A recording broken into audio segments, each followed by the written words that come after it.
Lagusan papunta sa impyerno. Nadiskubre nga ba sa Pilipinas? Alam mo ba na isang bundok sa Pilipinas ang iniiwasan at kinatatakutan ng maraming mga residente sa isang bayan sa Occidental Mindoro? Dahil kapag hinukay mo ang lupa rito, hindi ginto o kayamanan ang makukuha mo kundi apoy na galing daw mismo sa ilalim ng lupa. Ang apoy na ito, pinaniniwalaan ng marami na nagmula mismo sa impyerno. Halina't alamin ang kwento sa tinaguriang Gate to Hell sa Pilipinas. Ako po si Royzen, welcome sa Kien Thoughts. Kung hilig mo mga ganitong uri ng videos, mag-like at mag-subscribe para lagi kang updated sa ating mga susunod na uploads. Sa kanlurang bahagi ng isla ng Occidental Mindoro ay matatagpuan ang isang kakaibang pangyayari na pumukaw sa atensyon ng mga lokal na residente at maging sa pambansang media. Sa Sitio Panlabayan, Barangay Manuot, sa bayan ng Rizal, Occidental Mindoro, may isang bahagi ng kabundukan kung saan ang lupa ay natural na umiinit, umuusok at kusang nagliliyab o nag-aapoy kapag hinuhukay. Dahil hindi nga namamatay ang apoy sa paglipas ng maraming mga taon at dekada, binansagan ito ng ilan na literal na gate to hell o bukana ng impyerno sa lupa. May mga matatanda na nag-aakalang baka may malalim na koneksyon ang bitak ng lupa sa ilalim ng mundo kung saan sinasabing nagmumula ang dagat-dagatang apoy. Bago pa man naging paksa ng isang documentary sa telebisyon, ang Sitio Panlabayan, ang nagliliyab na lupa ay matagal ng bahagi ng ancestral domain at pangaraw-araw na pamumuhay ng mga katutubong mangyan at mga lokal na residente sa Occidental Mindoro. Pero ang kanilang paniniwala sa kakaibang pangyayari na ito ay nagbabago sa paglipas ng maraming mga panahon. Mula sa nakakatakot at hindi may paliwanag na pangyayari patungo sa solusyon na matagal nang pinoproblema ng kanilang lugar. Sa mga sinaunang tradisyon ng mga katutubong mangyan, ang nag-aapoy na lupa ay tinuturing na tahanan ng mga masasamang espiritu o isang masamang pangitain o bad omen para sa buong tribo. Para sa kanila, ang apoy ay nagsisilbing babala na huwag gagambalain ang bundok na ito. Ayon sa kanilang mga ritual, ang kusang paglabas ng apoy mula sa kailaliman ng kagubatan ay tanda ng kawalan ng balanse sa kalikasan at ng mga hindi nakikitang mga nilalang. May ilan nga na nakakaramdam daw ng takot noong una na madiskubre nga ang lugar na ito dahil iniisip nilang baka ito ay senyales ng paparating na kamalasan, malaking sakuna o galit ng kalikasan sa kanilang bayan. Ayon sa kapitan ng barangay, ang salitang Panlabayan ay hango mismo sa katutubong salita o lokal na katawagan na ang ibig sabihin ay apoy. Ibig sabihin, bata pa lamang ang mga ninuno noon ay alam na nilang baga o nag-aapoy ang parting iyon ng kabundukan, kaya naman doon isinunod ang pangalan ng nasabing lugar.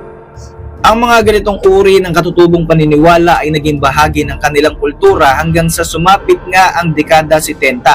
Sa pagpasok ng panahon na ito, ang takot sa masamang espiritu ay unti-unti nang nawawala dahil sa pagdami ng mga bumibisita sa lugar na ito at ang pagpasok na rin ng mga modernong pag-aaral at edukasyon sa kanilang komunidad.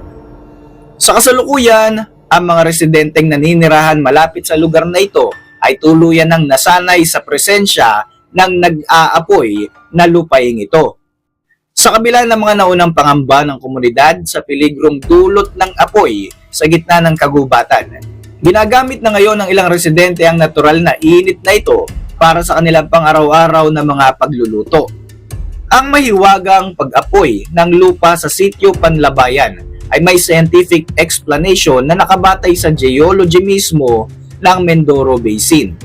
Noong August 2025, nagsagawa ng opisyal na investigasyon ang Department of Energy o DOE kasama ang Provincial Environment and Natural Resources Office upang suriin ang venting site na may sukat na humigit kumulang 12 inches ang lapad. kumuha ang mga eksperto ng mga soil at gas na samples upang matukoy sa laboratorio kung ang singaw ba na gas na ito ay biogenic o thermogenic ang pinagmulan. Ang biogenic gas ay gawa sa mga bakterya na kumakain ng mga nabubulok na basura o halaman. Mababaw lamang ito sa lupa at mabilis itong mabuo. Samantalang ang thermogenic gas naman ay gawa ng matinding init at diin sa ilalim ng mundo. Niluto ito ng kalikasan mula sa mga sinaunang fossils sa loob ng milyong-milyong mga taon. Alam mo ba na ang bansag na Gate of Hell sa sitio Panlabayan ay unang ginamit sa Darvaza Gas Crater na matatagpuan sa Karakum Desert ng Turkmenistan. Bagamat parehong nagpapakita na nagliliyab na lupa dahil sa singaw ng methane ang dalawang lugar na ito, ito ay may malaking pagkakaiba sa kanilang pinagmulan, sukat at epekto sa kalikasan. Ang Gate to Hell sa Turkmenistan ay isang higanting crater o butas na kasing laki ng isang football field na nag-aapoy sa gitna ng disyerto. Noong 1971, nagkamali kasi ang mga Soviet engineers na naghahanap ng langis kaya gumuho ang lupa rito. Sinilaban nila ang mga lumalabas na nakakalasong mga gas sa pag-aakalang mamamatay ito sa loob ng ilang araw. Pero hanggang ngayon, mahigit 50 years na itong nagliliyab. Sa kabilang banda, ang Gate to Hell ng sitio Panlabayan ay isang natural na proseso na dahang-dahang pagtagas ng gas sa pamamagitan ng mga natural na bitak sa fault system ng Occidental Mindoro. Ang pagkakaroon ng natural na singaw na ito ng gas sa sitio Panlabayan ay nagbubukas ng mga oportunidad at mga katanungan kung ito nga ba ay maaaring maging isang commercially viable na deposito ng natural gas na dapat pagtuunan ng pansin ng pamahalaan. Ang issue na ito ay napakahalaga para sa Occidental Mindoro na sa loob nga ng maraming taon ay nakasailalim sa state of calamity dahil sa matinding krisis sa kuryente at madalas na power outages. Ang Occidental Mindoro Electric Cooperative o OMECO ay kasalukuyang nakakaranas ng kakulangan sa supply na umaabot sa 22.5 megawatts. Upang maibsan ito, napipilitan ang pamahalaan na gumamit ng emergency power supply mula sa mga diesel-fired power plants na tulad ng PSI San Jose at OMCPC na nagkakahalaga ng humigit kumulang 70 million pesos kada buwan para lamang makapagbigay ng ilang oras na kuryente sa ating mga kababayan. Gayunpaman, ang pagtatayo ng mga pasilidad para sa mga natural gas exploration at extraction sa Occidental Mindoro ay haharap sa napakalaking mga legal, social at ecological na mga hadlang. Ang pagpasok ng mga dambuhalang korporasyon para sa paghukay ng gas ay nakikita ng maraming sektor bilang banta sa kanilang kabuhayan at kaligtasan mula sa mga kalamidad katulad ng pagbaha at pagguho ng lupa. Ang lokasyon ng sitio Panlabayan ay malapit sa mga sensitibo at protektadong lugar katulad ng Mount Iglit-Baco Natural Park at ang Upper Amnay Watershed Region. Ang watershed na ito ay ang pangunahing pinagmumulan ng mga ilog na nagpapatubig naman sa mga sakahan ng kapatagan ng Rizal at Sablayan. Ang kabundukan ng Mindoro ay ang last sanctuary para sa endangered na hayop na tamaraw. Ang ingay, polusyon at clearing operations para sa mga kalsada at drilling sites ay direktang makakasira sa kanilang mga natural na tirahan. Ang lupain sa sitio Panlabayan ay saklaw ng ancestral domain ng mga katutubong mangyan ayon sa Indigenous Peoples' Rights Act o IPRA o Republic Act No. 8371. Ang anumang proyekto sa loob ng kanilang lupain ay nangangailangan ng free, prior, and informed consent. Ang paghukay at pagtatayo ng mga infrastruktura ay nagpapataas ng banta ng erosion at siltation sa mga ilog katulad ng Amnay. Ito ay lalo lamang magpapaluba sa nararanasang baha ng mga residente sa mababang bahagi ng munisipyo ng Rizal at Sablayan kapag sumapit ang panahon ng malalakas na mga bagyo. Gayunpaman, ang Gate to Hell sa Occidental Mindoro ay kinumpirma ng Department of Energy na isang uri ng thermogenic gas. Napag-alaman ng mga eksperto na ang gas sa ilalim ng bundok ay may mataas na kalidad at nanggagaling sa napakalalim na deposito ng sinaunang fossil fuels katulad ng mga langis o coal.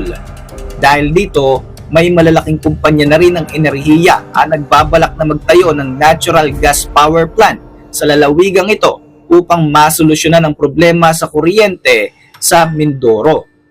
As of July 2026, isang malaking kumpanya ng enerhiya mula sa Amerika, ang Rice Capital Group, ang formal na nagpanukala ng isang $25 billion natural gas plant project sa Occidental Mindoro. Layunin nito na tuluyang masolusyonan ang kakulangan sa kuryente sa pamamagitan ng mas mura at mas malinis na enerhiya kumpara sa kasalukuyang ginagamit na diesel fuel. Nalagdaan na rin ng lokal na pamahalaan ng Occidental Mindoro sa pangunguna ni Governor Eduardo Gadiano ang isang letter of intent para sa isang public-private partnership project. Kasalukuyan ngang gumagalaw na ang paunang pondo na tinatayang nasa $25 million para sa mga feasibility studies at mga aktual na pag-explore sa dami ng natural gas sa ilalim ng lupa sa kabundukang ito. Sa ilalim ng proyektong Occidental Mindoro Natural Gas Infrastructure Development, magtatayo ng 3 modular natural gas power plants sa mga strategic location sa bayan ng Mamburao, Sablayan at San Jose na may kapasidad ng 5 hanggang 15 megawatts kada sites. Bahagi rin ng plano na ito ang paglalagay ng mga pipeline at mga infrastructures sa kabaan ng mga highways. Gagamitin ito para magdala ng mga gas sa mga baryo at makalikha ng mga tinatawag na microgrid power sources para maging stable ang daloy ng kuryente. Ang tinaguriang Gate of Hell ng Sitio Panlabayan, Barangay Manuot, Rizal Occidental, Mindoro ay isang pambihirang geological phenomenon na nagtataglay ng dualistic na katangian. Isang mahalagang cultural na kasaysayan para sa mga katutubong mangyan at isang potensyal na natural gas resources para sa krisis ng enerhiya sa buong lalawigan. Para sa inyong mga reaksyon, mag-iwan lang ng komento sa ibaba ng video na ito. At para manatiling updated sa ating mga susunod na uploads, siguruhing mag-subscribe. I-like mo na rin ang ating mga videos bilang suporta. Muli, ako po si Royce at maraming salamat sa patuloy na pagsubaybay sa ating channel.